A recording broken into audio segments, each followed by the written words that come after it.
कहाँ से पकड़ के लाया इसको? आई बारू बंगाल से गोरी बचके। आप भी ठीक करके देता हूँ।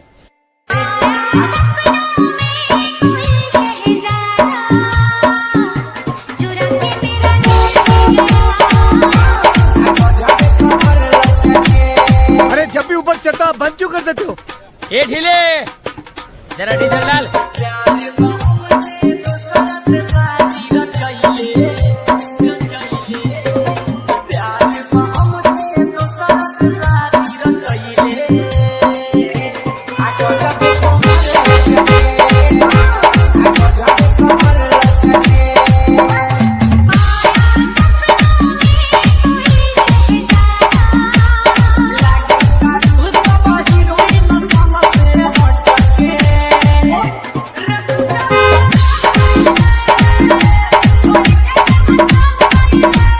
Bihari music, Bihari music, Bihari music.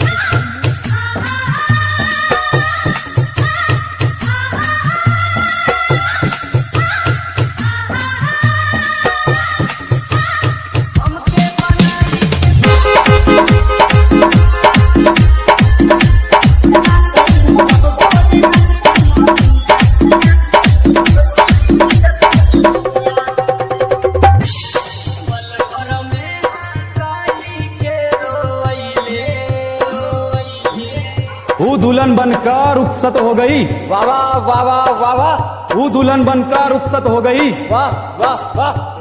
कहाँ तक करोगे ऊ का पीछा? वो किसी और की हो गई।